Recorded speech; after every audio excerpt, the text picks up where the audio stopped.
Good evening दोस्तों। आपका स्वागत है मेरे चैनल निराला एजुकेशन हब में।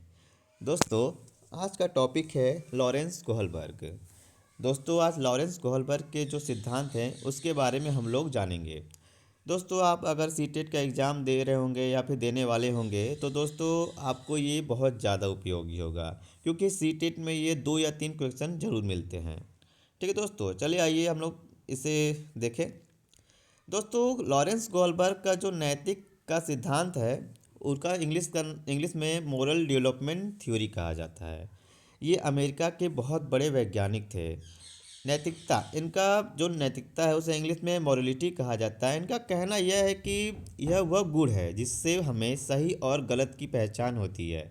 बच्चा अपने सामाजिक परिवेश से ही नैतिकता और अनैतिकता को जानता है। इनका कहने का ये अर्थ है कि दोस्तों कि बच्चा जो है अपने सामाजिक परिवेश में रहकर वो गलत और सही को जानता है कि क्या गलत है और क्या सही है। ठीक है दोस्तों, नेक्स्ट है इनका एक हिंज की कहानी। दोस्तों, इनका जो सिद्धांत है इसी कहानी पे आधारित है। दोस्तों, मैं शॉर्टकट तरीके से मैं बताता हूँ वरना वीडियो बहुत लंबी हो जाएगी। एक हिंज नाम के एक आदमी थे जिनकी वाइफ का जो जो पत्नी है उनकी तबीयत बहुत ज़्यादा ख़राब था। ठीक है, उनकी जान बचाने के लिए एक ऐसे दवाई की ज़रूरत थी जिससे उनकी जान बच सकती थी। तो उन्होंने उस दवा के लिए डॉक्टर के पास गया। तो उस दवा को लेने के लिए तो डॉक्टर ने उस दवा का जो प्राइस था, जो दाम था, उसे 10 गुना ज़्यादा बढ़ाकर किया रखा हुआ था, या फिर उसे लेने के लिए 10 गुना उसको दाम देना था। तो दोस्तों, उन्होंने उन्हें उनके पास पैसा न होने के कारण उन्होंने वो दवा नहीं ले पाए। ठीक है, वो घर वापस आ गए और घर आने के पास उनके मन में एक ऐसा तर्क हुआ या फिर डिसीजन लिया कि मुझे वो दवा चोरी करनी चाहिए। तो दोस्तों, उन्होंने अगले दिन ही उस दवा को चोरी कर लिया। चोरी करने के बाद वो अपनी अपनी वाइफ को बचाना चाहते थे, जो कि एक तरफ से उन्हें ये ठीक लगा कि मैं अपनी वाइफ को बचाना चाहता हूँ, और जो कि कानूनी तौर पे ये गलत था। ठीक है दोस्तों, इसी के आधारित आगे आपको इनके सिद्धांत का पूर्व विवरण मिलेगा। दोस्तों, नेक्स्ट है कि इनका जो सिद्धांत है, पहला है नैतिक दुविधा, जिसे इंग्लिश में मोरल डिलेमा कहा जाता है। इसका जो अर्थ है सही और गलत के बारे में डिसीजन ना लेने की स्थिति नैतिक दुविधा कहलाता है। ठीक है दोस्तों। और दूसरा है इनका नैतिक तर्कणा, इसे इंग्लिश में मोरल रीजनिंग कहा जाता है। इसका अर्थ है सही और गलत के बारे में डिसीजन लेने में शामिल प्रक्रिया को नैतिक तर्कणा कहते हैं। सही और गलत में से किसी एक को चुनना, जैसे हिंज ने चोरी चोरी को चुना। जैसे हिंज ने चोरी को चुना क्योंकि उन्हें वो सही लगा, जो कि जानते हुए कि नहीं वो गलत है, फिर भी उन्हें सही लगा इसलिए क्योंकि उनको अपनी वाइफ की जान बचाना था। ठीक है दोस्तों, नेक्स्ट है कि कोहलबर्ग ने नैतिकता के 3 लेवल बताए हैं। इन्होंने 3 लेवल बनाया है। जो है पहला है प्राक रूढ़िगत नैतिकता का स्तर, जिसे इंग्लिश में प्री कन्वेंशनल लेवल कहा जाता है। दोस्तों, इसमें भी 2 प्रकार के सिद्धांत हैं।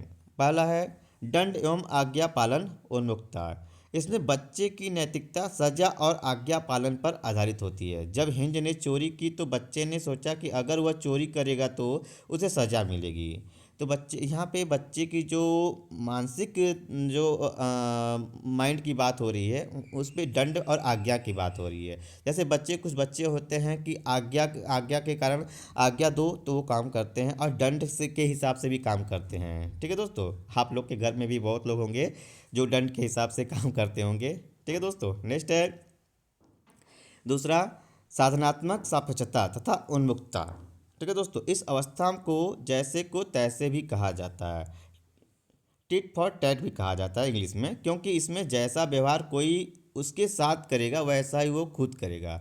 जैसे कि आप मान लीजिए किसी छोटे बच्चे को कोई चीज़ खिलाते हैं तो वो बच्चा भी आपको उल्टा खिलाएगा। आप उससे अच्छे से बात करते हैं तो वो भी अच्छे से ही बात करेगा। अगर उसे आप कुछ बोलते हैं डांटते हैं तो वो भी आपको डांटेगा। ठीक है दोस्तों, नेक्स्ट है आपका रूढ़िगत नैतिकता का स्तर, जिसे कन्वेंशनल लेवल कहा जाता है। दोस्तों, इसमें भी 2 प्रकार के सिद्धांत हैं। पहला अच्छा लड़का और अच्छी लड़की बनने की उन्मुखता। इसमें दूसरों के साथ भला कर अनुमोदित अर्जित करता है। गोल्डन रूल का विचार भी इसी अवस्था में पाया जाता है। ठीक है दोस्तों। नेक्स्ट है दोस्तों दूसरा, कानून एवं व्यवस्था उन्मुखता।